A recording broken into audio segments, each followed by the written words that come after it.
avec Nasser Mansouri Gilani, qui est économiste, conseiller confédéral, membre du Conseil économique, social et environnemental représentant des salariés, il y est au titre de la vie économique et du dialogue social. Donc il va intervenir sur ce champ économique. Et puis Nasser interviendra sur le fondement des inégalités de la société capitaliste qui, il va nous l'expliquer, se trouve essentiellement dans la sphère productive, contrairement à ce qu'il y aurait tendance à penser que la question des inégalités ou des égalités serait uniquement dans la sphère de la redistribution. Il y a aussi la question de la production. Il partira, je crois, de 3 exemples. L'égalité femmes-hommes sur les lieux de travail, la solidarité internationale des travailleurs et une campagne qui a tenté d'initier la CGT, mais pas que, sur la question du coût du capital. Voilà. Je ne me suis pas trop trompé, Nasser? Ça va à peu près? Mais tu vas... Mais tu vas certainement plus haut. Je te passe le micro. Merci beaucoup. Donc, bonjour à tout le monde. Et après ces excellentes et brillants exposés, c'est très très difficile, je le dis honnêtement, d'intervenir. D'autant plus que je ne suis pas historien, ça c'est un défaut. Un autre défaut, c'est que je suis iranien. Ça fait quand même un lien parce que Dogobino est passé par l'Iran, si je ne me trompe pas. Et donc ça fait un très petit lien avec la première partie. Et puis, je suis en plus économiste.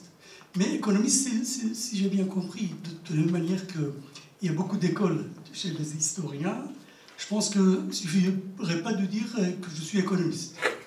Parce que, voilà, moi je suis économiste, mais plutôt marxiste. C'est peut-être une qualité ou un défaut, je ne sais pas. Mais donc il y a un biais dans ce que je vais dire. Ce biais, c'est disciplinaire, ce qui est économique, mais c'est en même temps une école de pensée en économie. Donc c'est pas... Macron se dit aussi économiste. Donc je ne suis pas comme Macron. En tout cas, je pense que je ne suis pas comme Macron. Je pense du point de vue doctrinal. Voilà. Donc, la problématique que je vais essayer de développer ici, c'est que les inégalités sont le produit du mode de production, puisqu'on est dans cette société, donc du mode de production capitaliste. C'est-à-dire que le mode de production, c'est-à-dire la façon dont on produit et on partage les richesses. Et donc, ces inégalités, je pense, sont d'abord générées dans la sphère productive et de façon fondamentale. Et après, elles déterminent en quelque sorte, en aval, d'autres inégalités. Par exemple, vous êtes ouvrier non qualifié, vous vivez dans un quartier pauvre, malheureusement c'est comme ça, l'école n'est pas très brillante, donc vos enfants n'auront pas des études très brillantes, donc la chance qu'elles deviennent ingénieurs, c'est moindre. Donc voilà, on se trouve dans un cercle vicieux en quelque sorte, qui malheureusement est souvent le cas. Et autre exemple, c'est bien sûr la question des inégalités femmes-hommes, j'y reviendrai. Mais lorsqu'on dit cela, la question c'est quand même, il y a de la place pour la chose politique. Autrement dit, la politique, les politiques peuvent intervenir effectivement pour modifier les donnes, mais je pense que là, le contenu de ces politiques dépendra des rapports de force, lesquels dépendent, à mon avis, de ce que jadis on appelait la lutte des classes. Et je pense que la question de la lutte contre les inégalités, ça fait partie donc intégrante de la lutte des classes. Donc je vais aborder ça en 2 parties. La première partie sera un peu ce que je vais essayer de voir, pourquoi je pense que, de façon fondamentale, donc il faut faire le lien entre les inégalités et le mode de production. Et la deuxième partie, ça sera 3 exemples. Si je peux me permettre, pour le 3e exemple, je prendrai plutôt les services publics. Mais après, dans la discussion, si vous voulez, on peut revenir sur la question du coût du capital, ou bien éventuellement, j'en dirai quand même quelques mots. Donc, le premier point, donc la première partie, sera elle-même en 4 points. Le premier point, c'est des rappels, je m'excuse, je pense, parce que je suis presque certain que vous connaissez tout ça. C'est que le couple extraction de la plus-value et l'accumulation du capital, qui constitue, pour ainsi dire, la loi fondamentale du capitalisme, explique aussi les inégalités inhérentes au système capitaliste. Et quelle est l'explication? Bon, on le sait, la force au travail dans une société capitaliste est une marchandise qui s'achète et qui se vend sur ce qu'on appelle le marché du travail. Mais cette force de travail, cette marchandise a une propriété que n'a aucune autre marchandise, c'est qu'elle est capable de produire une valeur qui est supérieure à sa propre valeur. Pour aller très vite, le salaire que vous payez à vos employés, par exemple, le salaire historiquement et socialement défini, est inférieur à la valeur que ces travailleurs pourront produire en laps de temps donné. Et ce différentiel, ce qu'on appelle la plus-value, est à la base de l'accumulation du capital. Et je pense que c'est ça l'origine et le fondament donc, de ces inégalités. Et cette combinaison, donc extraction de la plus-value et l'accumulation du capital, alimente les inégalités par deux canaux principaux, à mon avis. Le premier canal concerne la position des travailleurs sur ce qu'on appelle le marché du travail. Bon. Comme on l'a dit, la valeur de la force au travail, donc le salaire, est historiquement et socialement défini. Et donc, cette valeur dépend, dans une très large mesure, d'un rapport de force sur le marché du travail. Ces rapports sont, en dernière analyse, en quelque sorte, définis par la présence d'une partie de la force au travail qui n'est pas au travail, ce que Marx avait appelé l'armée de réserve. Et je pense que cette partie-là, effectivement, ça permet d'exercer une pression permanente sur la valeur de la force au travail.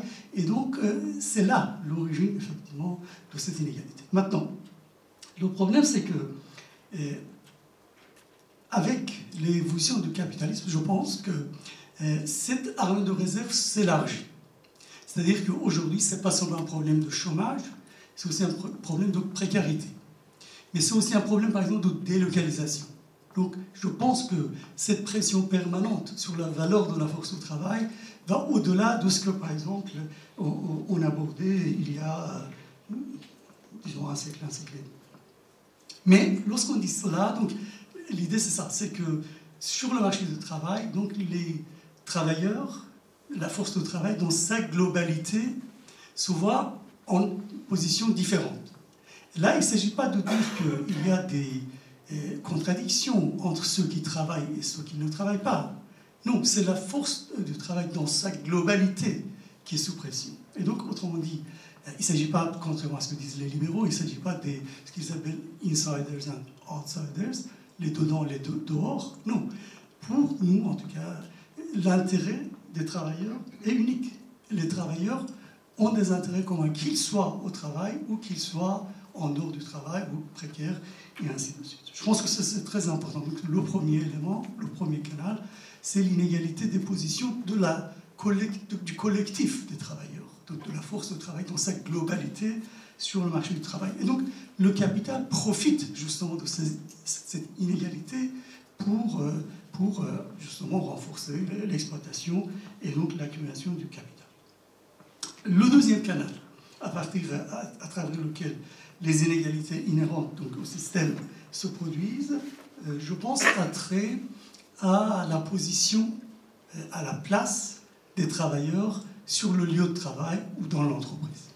Et là aussi, l'idée, c'est quoi? L'idée, c'est que les capitalistes, les détenteurs de capitaux, prétendant qu'ils détiennent les moyens de production, ils se donnent le droit de décider de la façon dont il faut organiser le processus de travail, de façon dont il faut produire les choses et de façon dont il faut partager les choses. Or, les richesses, on le sait, c'est traduit par les travailleurs. Et donc, justement, l'inégalité, c'est dans ce fait que les travailleurs qui produisent les richesses sont privés de la façon dont il faut décider de produire et donc de partager ces richesses. Bien sûr, cette analyse qui est un peu, on va dire, historique, de façon historique, je veux dire abstraite, et dans des conditions historiques, ça devient un peu plus compliqué ou plus difficile à voir de façon claire. Par exemple, à un moment donné, vous êtes des enfants, des héritiers, des actionnaires. Donc pour vous, ça devient normal qu'il y ait un capital. Donc là, le rapport n'est pas inégal. Vous êtes riche, il y en a pauvres, et donc c'est comme ça. Donc ça devient en quelque sorte normal. Et cette normalité rend difficile effectivement de voir le fondement donc, de ces problèmes-là. Et je pense qu'effectivement, par exemple, les positionnements du président de la République, c'est un peu cette normalité des choses. Par exemple, lorsqu'il dit il suffit de traverser la rue pour trouver du travail, ou pour avoir un costard, il faut travailler, c'est que, voilà, pour lui, les choses sont normales, en quelque sorte. Voilà. Donc, si vous êtes au chômage, c'est votre faute. Donc, le troisième point, par rapport à ma première partie, c'est que les inégalités sont accentuées dans la phase actuelle du développement du capitalisme. Là, je pense que, là, vous le savez aussi, c'est le capitalisme est un être vivant, il évolue, et donc il s'adapte aussi à ces conditions. Et les mutations qui sont en cours, et je pense que là, vraiment, il y a un lien très fort avec ce qui a été dit sur l'éducation, j'y reviendrai peut-être à la fin, c'est que ce qu'on appelle parfois la mondialisation libérale, parfois le capitalisme financiarisé. Je pense que cette phase donc, du développement du capitalisme, il y a au moins 3 caractéristiques de cette phase du développement du capitalisme qui, à mon avis, ont un lien avec le sujet donc, des inégalités.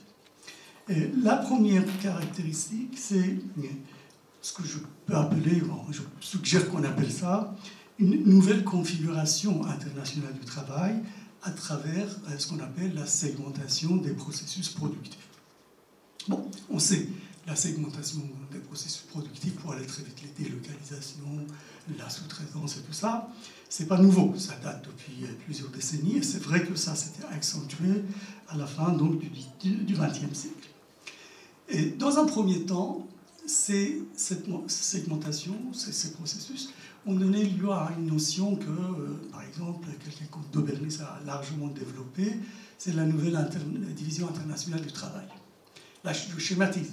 Mais l'idée de la nouvelle division internationale du travail, c'est quoi? C'est que vous avez, dans les pays riches, qui font les têtes, quoi, en quelque sorte, les têtes pensantes, on produit des concepts, et donc les bras se trouvent dans les pays dits du Sud. Donc il va y avoir un Nord qui serait plutôt riche et un Sud qui serait plutôt pauvre. Et donc, il y a quelques décennies, on parlait justement des inégalités Nord-Sud. Je pense qu'on entre dans une phase qui est un peu différente par rapport à la nouvelle division internationale du travail. C'est pourquoi je pense qu'on peut parler d'une nouvelle configuration internationale du travail. Et cette nouvelle configuration, c'est fortement lié aux nouvelles technologies informationnelles, c'est que les pays qu'on appelait les pays du Sud, pour aller très vite, les pays émergents, ils commencent à entrer aussi dans une phase de développement des concepts. Par exemple, il y a quelque temps, on parlait de la Chine comme l'atelier du monde. Ça, c'était un peu l'idée qu'ils sont les bras, nous sommes les têtes. Et là, aujourd'hui, on voit par exemple que la Chine est en avance dans certains domaines, par exemple dans les nouvelles technologies. Tout le débat sur le 5G, c'est ça. Bon, je n'entre pas dans l'histoire de l'espionnage et tout ça, peut-être, mais sur le fond, la vérité, c'est que les Chinois ont de l'avance sur les Américains et sur les Européens dans la téléphonie mobile. Voilà, un exemple très très concret où, justement, il y a une nouvelle configuration internationale du travail. Mais quel est le lien avec, donc, avec notre sujet donc, des inégalités? Je pense que cette nouvelle configuration modifie cette inégalité dont on disait très rapidement, l'égalité nord-sud.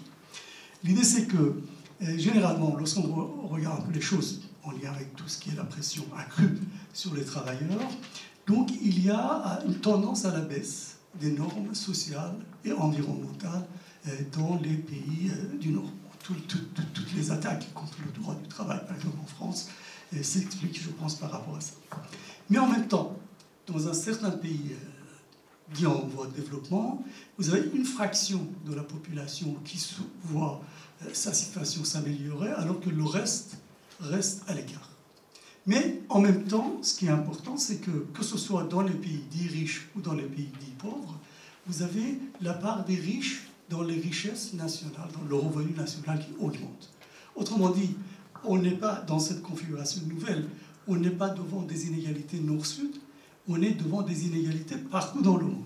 Et partout dans le monde, vous avez des inégalités qui s'accroissent. Je pense que pour nous, c'est important de l'avoir à l'esprit, je vais dire après pourquoi. Donc, la deuxième caractéristique donc, de cette phase de développement du capitalisme, c'est ce que j'appellerais la généralisation des normes de rentabilité. D'habitude, on parle de la financiarisation. Je pense que la façon la plus peut-être simple de définir la financiarisation, c'est justement la généralisation des normes de rentabilité des capitaux les plus puissants, c'est-à-dire les capitaux financiers. Mais quelle est l'importance de ça et quel est le lien avec notre sujet des inégalités? C'est que la financiarisation de l'économie, d'abord, accentue, ça existe toujours, la production des biens et des services est plus que jamais, de plus en plus soumise à l'objectif de rentabilité qui sont définis par les marchés financiers. Qu'est-ce que ça veut dire? Ça veut dire que vous allez avoir l'abandon des pans entiers de l'activité économique. Parce que suffisamment pas rentable selon les marchés financiers. Ça ne veut pas dire qu'il n'y a pas de rentabilité au sens économique.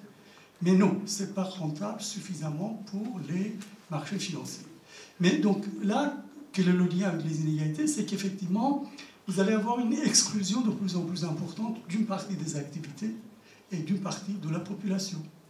Mais en même temps, cette hausse donc, de la rentabilité fait en sorte qu'une partie de plus en plus importante des richesses va vers les riches. D'ailleurs, c'est ce que disait Gilbert à l'introduction en faisant, entre autres, référence donc, au rapport donc, de l'Oxfam. Maintenant, cette financiarisation, on sait que ça va de pair avec la désindustrialisation, par exemple, et la désindustrialisation accentue aussi les inégalités, y compris du point de vue territorial. C'est-à-dire qu'on voit, par exemple, parce qu'on parle des Gilets jaunes, effectivement, on voit à quel point les inégalités territoriales expliquent aussi ces souffrances et ces problèmes. Et après, bien sûr, évidemment, on a parlé beaucoup de libéralisme, de néolibéralisme. Les attaques contre les droits sociaux, les attaques contre les acquis sociaux, ça accentue effectivement les inégalités, tout ce qui est la privatisation, par exemple dans la santé, dans l'éducation, par exemple le système de retraite par capitalisation, tout ça, ça accentue les inégalités.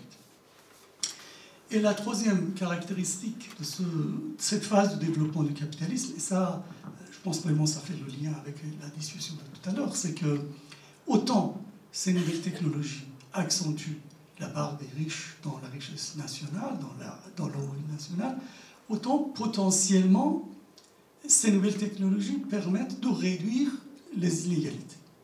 Et je pense que c'est là vraiment le cœur de ce processus qui est en cours. Je pense vraiment qu'il est très très important d'insister sur ce point. Bon, pour aller très vite, je crois que les mutations technologiques en cours, parce que parfois on dit la quatrième révolution industrielle, la révolution, je sais pas, numérique et tout ça. Je crois que, en tout cas, moi je défends cette idée avec d'autres, qu'il s'agit d'une révolution informationnelle. Mais quelle est l'importance de cette révolution? C'est que vous avez, par différence à, par exemple, un échange classique, dans un échange classique, lorsque par exemple vous vendez ce stylo, vous n'êtes plus propriétaire de ce stylo. Donc l'échange, dans une vision classique, prive l'un par rapport à l'autre. Mais lorsque vous partagez une information avec les autres, vous ne perdez pas ces informations. Bon, je vous dis honnêtement, j'ai appris beaucoup de choses de ce que vous avez dit. Mais je me suis enrichi, mais vous ne vous êtes pas appauvri. C'est-à-dire que vous avez gardé toutes, et vous allez garder toutes les informations que vous m'avez données, sauf que je vais sortir un peu plus intellectuellement, un peu plus riche. Mais qu'est-ce que ça veut dire? Ça veut dire que sur le fond, on a la possibilité de partager. Et ça, c'est une nouvelle conception de civilisation, en quelque sorte. On peut réduire les inégalités, parce qu'effectivement, si la liberté, c'est connaissance, à ce moment-là, le partage de connaissances permet de libérer et d'émanciper. Et donc, de ce point de vue, effectivement, cette révolution, potentiellement, est capable, justement, de nous aider à combattre, mais de façon fondamentale, donc, les inégalités. Maintenant, puisque je dis tout est dans la sphère productive et tout ça, mais est-ce que ça veut dire qu'il n'y a pas de la place pour la chose politique, pour le politique dans tout cela? Effectivement, il y a de la place. Et là, effectivement, les luttes sociales, les avancées politiques, les avancées institutionnelles permettent effectivement de réduire les inégalités, de combattre les inégalités, mais pas uniquement au sens où je prends des riches et je donne aux pauvres. Non, parce qu'on attaque la logique même du système capitaliste. Et là, vous êtes beaucoup mieux placé que moi pour parler, par exemple, de tout ce qui est les acquis du Front populaire ou du programme du Conseil national de la résistance. C'est pas seulement qu'on a pris des riches pour donner aux pauvres, non, c'est qu'on a changé la logique. En tout cas, on a modifié au moins la logique du système de la sécurité sociale. C'est pas seulement une modification seulement, disons, pour modifier la forme du capitalisme. Donc c'est un changement profond dans la logique, justement, du système capitaliste. Voilà. Mais quelle est donc la différence? Et je finis avec ça pour ma première partie. Ces acquis sociaux, donc la différence avec la loi fondamentale, en quelque sorte, du capitalisme, où l'extraction de plus-value et l'accumulation de capital restent, tant qu'on est dans la société capitaliste, la règle, les acquis sociaux ne sont pas acquis de façon indéfinie. Autrement dit, la lutte de classe, effectivement, est indispensable pour garder les acquis. Et tout ce qu'on voit depuis plusieurs décennies, c'est justement ça. C'est-à-dire, par leur lutte, les travailleurs ont obtenu des choses, et depuis qu'il y a, notamment par exemple, depuis que je suis en France, ça fait 35 ans que je suis en France, je vois en permanence des attaques systématiques contre les acquis de... Parce que, par exemple, chaque année, vraiment, je vois qu'il y a un recul de ce point de vue. Donc voilà, il y a des luttes, effectivement. Donc, ce qu'on obtient dans ces luttes n'est pas acquis de façon inconditionnelle. Donc ça, il faut qu'on continue de mener la bataille.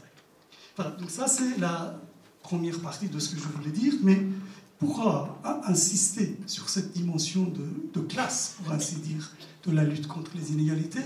C'est parce que maintenant, tout le monde parle des inégalités, même le ministre de l'économie. Je ne sais pas si vous avez vu ce qu'il a dit il y a quelques jours. Il a dit « Le temps du capitalisme inégalitaire est révolu ».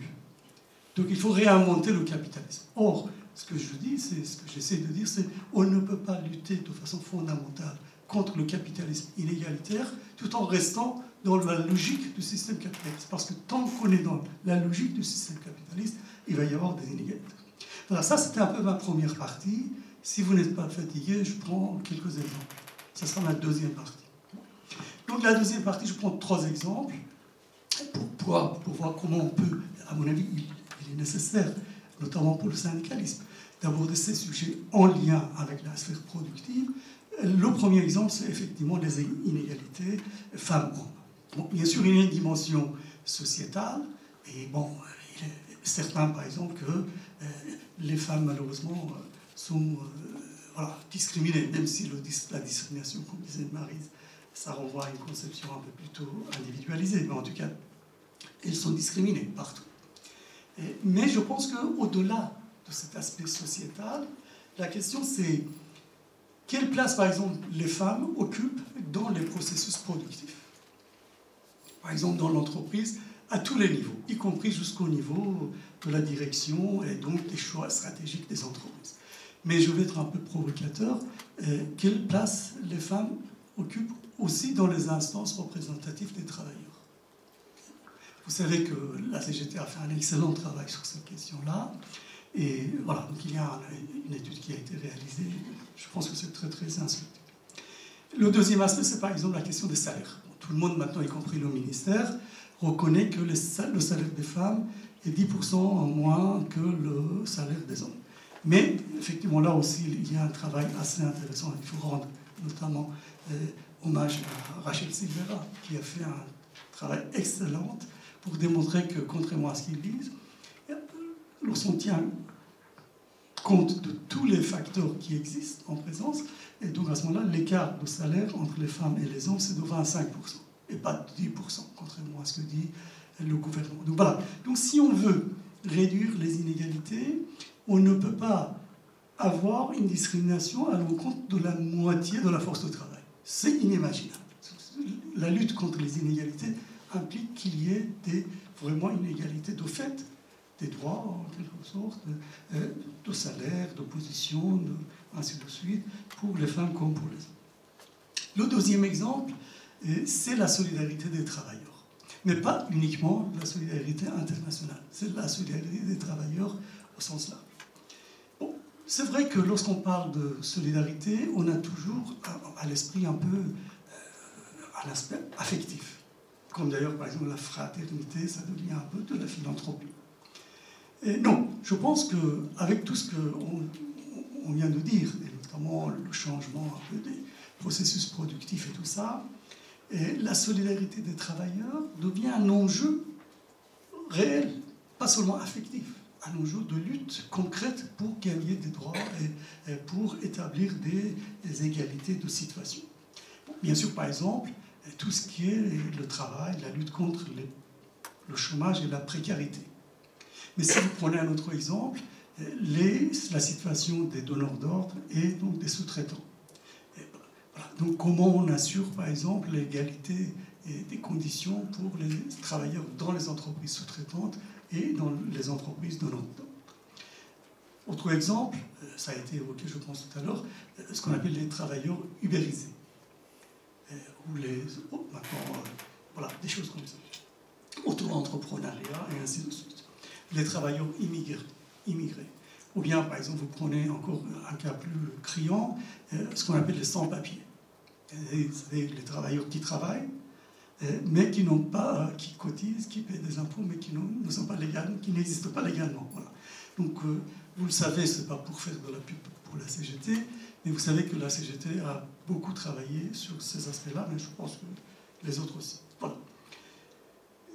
Donc, le troisième, par rapport à cette solidarité des travailleurs, je prends un autre exemple, je vais être un peu, on va dire, provocateur.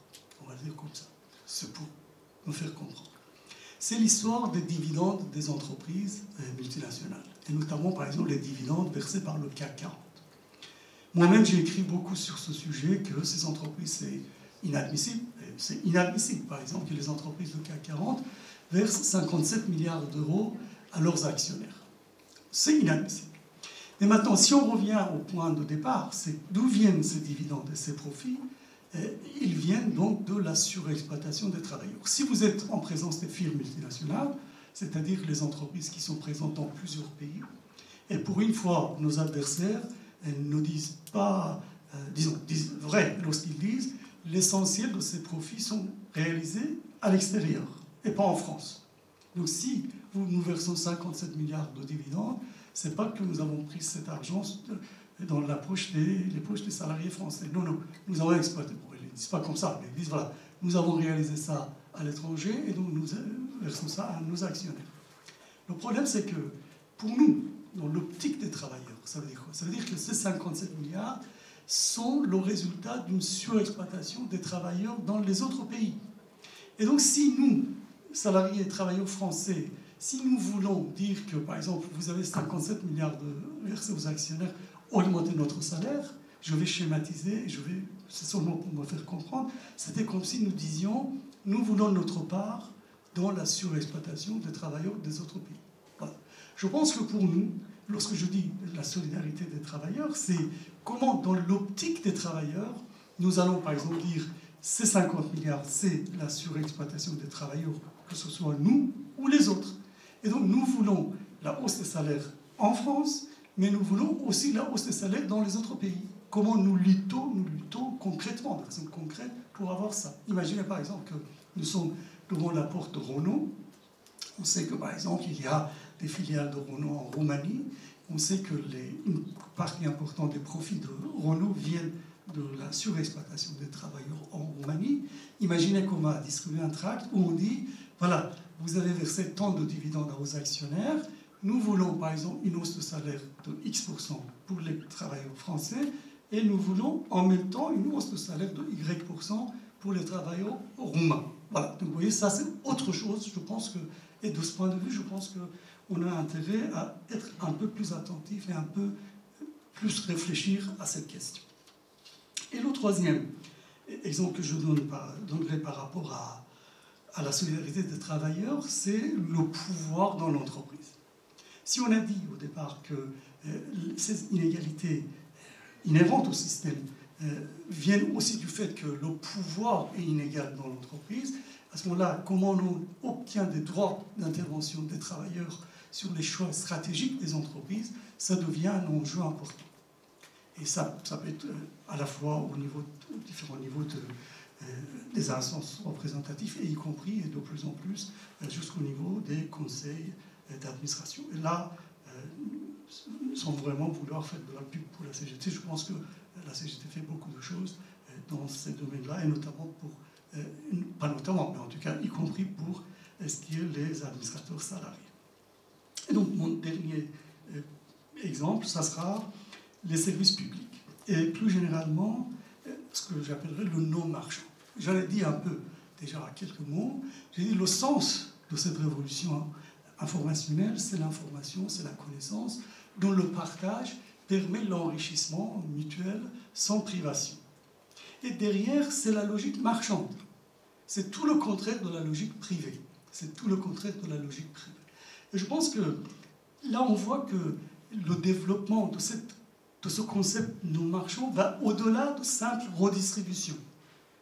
Et là, parce que par exemple, ces derniers jours, ça a été, y compris dit ici, je pense que le rapport de Oxfam est très très intéressant sur les inégalités. Sauf que lorsque vous lisez le rapport, en introduction, il y a 3 personnalités qui parlent. Et parmi ces 3, il y a un jeune homme. Je me permets de citer le début de ce qu'il dit. Il dit « Je suis adepte du capitalisme ». Enfin, il commence par dire « Je suis un adepte du capitalisme ». Et après, dans le rapport, qu'est-ce qu'ils disent? Ils disent « Quand les multinationales et les grandes fortunes ne payent pas leur juste part d'impôts, elles privent des États et de ressources pour financer les services publics essentiels comme la santé ou l'éducation. Les gouvernements doivent agir contre les inégalités avec des mesures de justice fiscale. » Évidemment, nous sommes d'accord. Je pense que personne ici ne va dire quelque chose contre ça. Mais je pense que ça ne suffit pas. Je pense que ça ne suffit pas. C'est-à-dire que les services publics ne sont pas là seulement pour remédier aux défaillances de marché, pour ainsi dire. Donc, je pense par exemple au développement des services publics avec cette conception non marchande dont je parlais tout à l'heure est indispensable pour développer aujourd'hui les moyens de production, mais dans une logique non marchande, c'est-à-dire pour mieux répondre aux attentes des citoyens. Et donc, c'est comme ça, je pense que de façon fondamentale, on peut lutter et réduire donc les inégalités. Voilà. Donc c'était un peu ça. C'est-à-dire, ce que j'essaie de dire, c'est que les institutions qui permettent, y compris dans le cadre du capitalisme, de lutter contre les inégalités ne peuvent pas être uniquement des institutions de redistribution. Nous devons penser aussi comment on peut réduire les inégalités dans l'ensemble du système.